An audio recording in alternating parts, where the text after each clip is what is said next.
അമ്മയെന്ന പദത്തിന്റെ ആഴം അറിയണ്ടേ? അറിയില്ല പിന്നെ അമ്മ എന്ന് പറഞ്ഞാൽ എന്താ? ഒരു പദത്തിന്റെയും ആഴം അറിയില്ല, ഒരു വാക്കിന്റെയും ഒരു പാട്ടിന്റെയും അർത്ഥമറിയില്ല. അർത്ഥമറിയാത്ത, ആഴമറിയാത്ത, ആത്മാവില്ലാത്ത ശരീരമല്ലേ നമുക്ക് വേണ്ടൂ?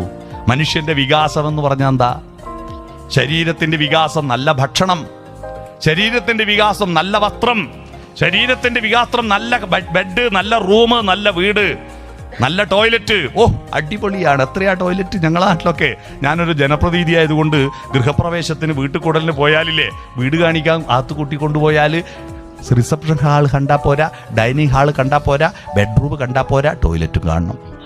ഒരു ടോയ്ലറ്റ് കണ്ടാൽ പോരാ. അപ്പുറത്ത് യൂറോപ്യൻ ക്ലോസറ്റ്, മേലെ കിടന്ന് കുളിക്കുന്ന കക്കൂസ്, പിന്നെ കോണിച്ചോട്ടിൽ പുറത്തുനിന്ന് വന്നാൽ ഉപയോഗിക്കുന്നു. എല്ലാ ടോയ്ലറ്റും കാണിക്കുമ്പോൾ ഞാനിങ്ങനെ വിചാരിക്കും, ഞാൻ അങ്ങനെ ശങ്കയുള്ള കാര്യമൊന്നും ഇവരോട് പറഞ്ഞിട്ടില്ലല്ലോ.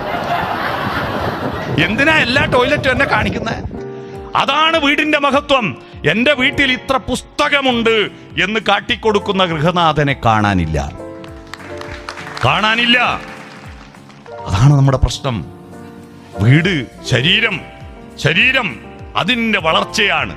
ഈ ആന്തരികമായ വെളിച്ചം വളർന്നപ്പോഴാണ് അന്നത്തെ പൊന്നുഷസ് കണി കണ്ടുണരാൻ വേണ്ടി ഉറക്കിയ കുട്ടി ഉണർന്നിട്ട് അവൻ വായനശാലയിൽ പോയി ലഘുലേഖ വായിച്ച്, പുസ്തകം വായിച്ച്, സ്വദേശാഭിമാനിയുടെ പത്രം വായിച്ച്, കേസരിയുടെ ലേഖനങ്ങൾ വായിച്ച്, AR രാജരാജവർമ്മയുടെ നളിനിക്ക് അവതാരിക വായിച്ച്, ആശാന വായിച്ച്, ഉള്ളൂരിനെ വായിച്ച്, ചങ്ങമ്പുഴിയെ വായിച്ച്, അങ്ങനെ വായിച്ച് ഇടശ്ശേരിയെ വായിച്ച്, ജിയെ വായിച്ച്, അങ്ങനെയാണ് നമ്മൾ വളർന്നത്. അകം വളർന്നപ്പോഴാ പുറം വളർന്നത്.